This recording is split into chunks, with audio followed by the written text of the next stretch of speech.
Hello everyone, welcome back to another video. Thank you so much for joining us again. The last couple of videos making that awesome bonnet went down so well. I'm glad you all enjoyed it. It was a brilliant week I had down there with Jeff. Every time I come into the workshop and see it sitting there, I just like, oh, you know what, I'm desperate. I'm absolutely desperate to get on with the Porsche. The Ranalah project is very nearly finished. I mean, literally, there's number one. Built, done, ready. The Ranalah project has had to be a focus of mine. I wanted to just put all my efforts, I would get very little time away from the repair shop. And then with filming this other show and everything else that's been going on, there's been very little time. But I wanted to focus my time basically on the Ranalah project, to see it to the end, to get it finished. And I'm very pleased to be standing here in the workshop now with a complete, finished, new Ranalah. That's it. Number one, done. I mean, to be fair, that's number one, that's number two. But small details. The next thing on the list is going to be the coffee van. A few of you commented, it's still there, it's getting more and more buried, but as soon as this Ranalah project is finished, which is very soon, the coffee van is next on the list. I'm so close, I just need John and Dan to come up for a couple more days, another little push for a few weeks, and we'll get all the wiring done, the plumbing finished off, and then we're nearly there. Then we can start thinking about sign writing. That's probably the bit I'm looking forward to the most at the moment for that project. Then, the Porsche is up. We have got a lot of new subscribers from making the Porsche bonnet and going down to see Jeff. So if you have subscribed to see more of the Porsche, please just stick with us. I've got to finish two little things first and then we'll be on to it. So just bear with me, give me a chance.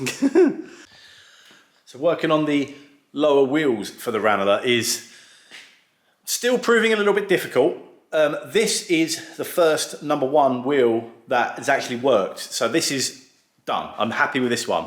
We applied that same principle to the second wheel with a higher crown and it just didn't work. So as soon as those wheels are finished, the first one's done, we've got to do a higher crown wheel and then the big tight radius one. They're the three wheels that the machine's going to come with. We're very close to that. So when the wheeling machines are cast, when the main frames are cast, they don't have any holes in the bottom. This is on its way very soon down to Jeff Moss at MPH Motor Panels. It's finished. Apart from this base has got two coming soon. But you can see I've got the feet welded on. You can just see a tiny little bit of weld around there. And the holes are all in there.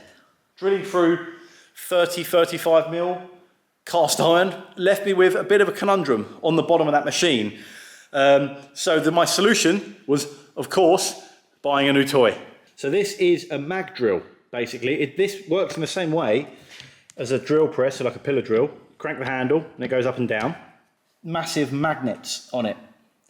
When you sort of power it up, the magnets go live and stick to the metal surface. So you can use this in any angle, any way round, stick it to the side of the machine, and then it holds itself in position, and then you can put the drill bit in there and use it like a normal drill. I've never had one of these drills before. I've never really needed one, to be honest, because I've got a pillar drill and the hand drill, and that does most of the things that I need. But the problem is with these thick cast iron bases, I need to make sure the holes are dead straight. There's no point trying to do it by hand because it would end up veering off, and all the holes need to be in exactly the same place on every machine. That's why I've got these steel plates with the 6 holes that I can weld onto the back of the frame and then clamp the mag drill to that. And I've already got the holes drilled in there that are the right size. As a guide, I can send that drill straight through to the cast iron.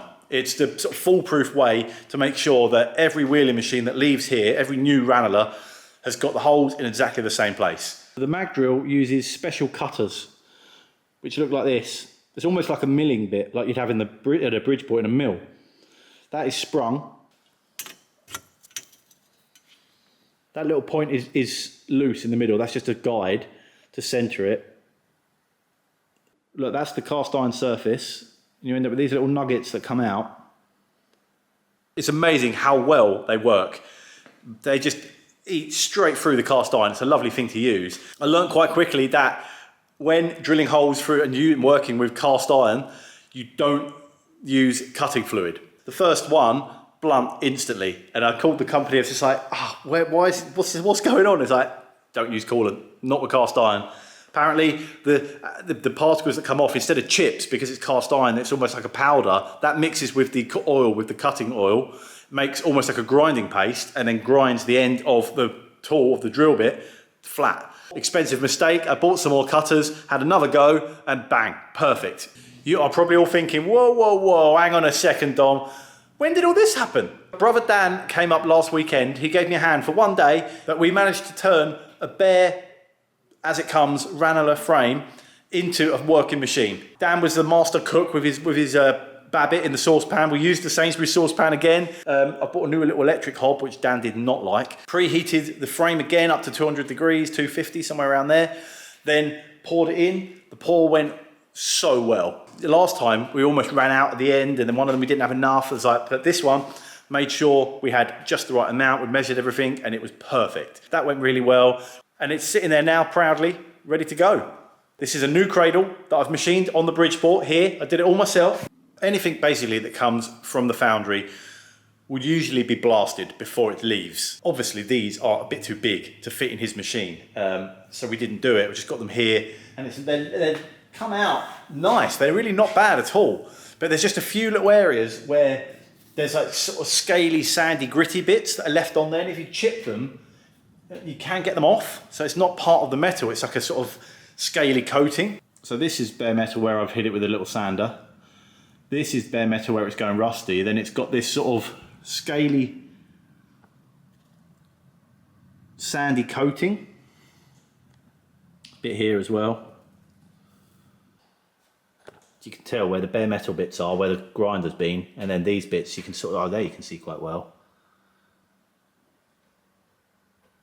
So that surface finish is obviously not going to work. We've gone to such great lengths to make sure every single component on these machines is as good as it can be. There's no way I can leave the main casting like that. So we've got a solution, and you're gonna have to wait till next week. For next week's video is gonna be a good one, because we've got Phil, who has a mobile sandblasting company, coming to the workshop. He's bringing a truck with a trailer, the compressor, he's got everything on board to turn up anywhere, all over the country he goes, and he's going to sandblast both of these machines outside the workshop. We're going to get on my crane, take them outside. Phil's going to come down and blast both of them. How cool is that? Look, I know before you all mention it, I should have got the frame blasted before I set the axles in it and all the Babbitt and everything else. I know, things just didn't work out that way. Dan was available, I had last weekend to do it, and we just had to push on. I've also got the paint. I've chosen the colour. Look, I've literally got it here. You get a slight hint of it there. It'll be blasted, and then I'll paint it. I've brought my sign writing brushes to paint the lettering. I'm thinking grey frame with white letters. Let me know if you'd rather grey frame with black letters or a colour for the lettering. I don't know, I quite like white. I think it's quite classic with the grey. Anyway, that's all for next week's video. This is the first time I'm actually in a position where I can test the new Ranalah frames. But does it work? That's the thing, that's the question. I've been so anxious to find out. And I really want to order more from Chris, but I've been waiting for this moment, or really to get this down to Jeff, so he can have a go on it and see and play with it to make sure that the casting is actually okay and it does its job and it works. I might get myself a little piece of aluminium and just have a quick go, just to see what it does, with the new wheel, the new top wheel, and most importantly, the new frame, all done, finished.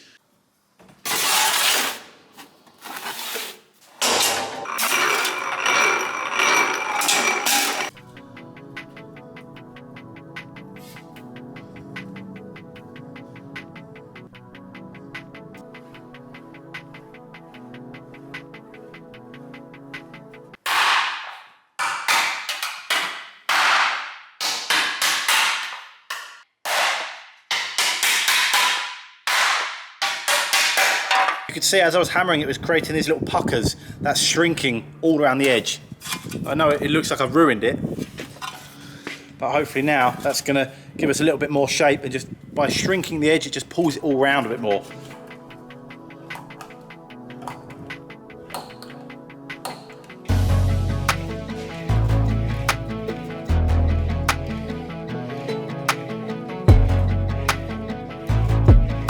Now the Ranalah wheeling machines are almost finished. I want the Ranalah brand to grow and expand and eventually do all sorts of machinery and workshop and metal shaping equipment, tools, who knows what. So I've been secretly working on something that's become a bit of an obsession of mine. Paul at Modular 105, who did the drawings for me, he's been working with me. I've been down at his place and we've been drawing some ideas and sketching some ideas back and forwards for a while now to make a cast iron pedestal tool stand. I've been gathering these. I've got this big chunky old one. I've got this tall skinny one. Two more down at the repair shop, slightly different shapes. I've got another one up here actually that's rectangular as well that my press is on. And that's kind of the point. These stands are, I think originally most of them were designed for sort of bench grinders, like pedestal bench grinder or a polisher. Oh yeah, the polisher's got another one. I just thought they're such versatile tools and small thing that would be helpful for people with their home workshops, a garage, a shed, whatever you've got, whatever space you've got. I'm sure you'll find a use to have one of these cast iron stands. The original idea was to have a square hardy hole in the top, so I could put all of those beautiful saddle dollies that I've got that would have the square tapered shank on the bottom that would fit into an anvil or a holder. I wanted to make that, but then I thought, hang on, that's a bit niche. It's a bit only, if it's just got a square hole in the top, only people that want to use it for metal shaping to put those particular dollies in it, and that's it. But even those dollies come in all different shapes and sizes, and the square taper is different on a lot of them. We've come up with this concept where it's a cast iron stand that looks like a chopped off Ranalah. It's got the same I-beam section, the Ranalah text down the side. It will look and feel like a Ranalah. And then there's 4 threaded holes in the top, and you can bolt on top like a thick 10mm thick piece of plate of steel. And that is replaceable or removable.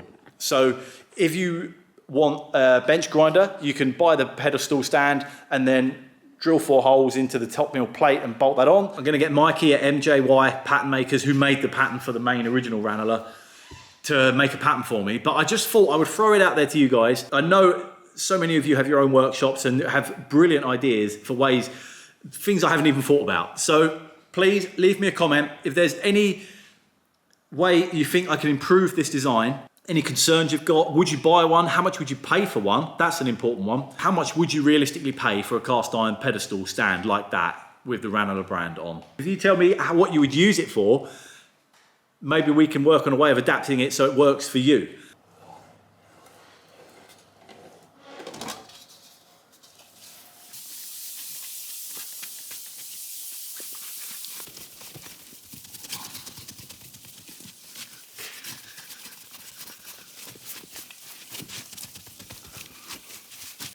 Well, there's nowhere to hide with that, is there?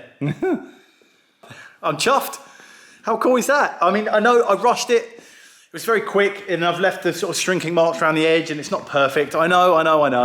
It's not as good as Jeff, all right. But hey, really, I just wanted to have a go and just play with that machine. So, well, actually, I'm sorry, Jeff. Your wheeling machine is second hand now. That's awesome. That is really, really good. I did struggle an awful lot because the only wheel that I've got finished is a really flat wheel that only got me so far. Even the flat ones that I took down to Jeff, I tried using one of those, nightmare, didn't work. I ended up using one of my original ones. That wasn't ideal, but that's why it's not perfect. But it's not bad, is it? Ranalah number 1 is almost finished. Other than blasting it and painting it, we are so close. But you're up to speed now. You know everything I'm up to. That one's done. And you know that next week's video is going to be a good one. We're going to meet Phil, the sandblaster, and get that Ranalah painted and finished. But so far, so good. I hope you've enjoyed the video. Thank you so much, and I'll see you next time.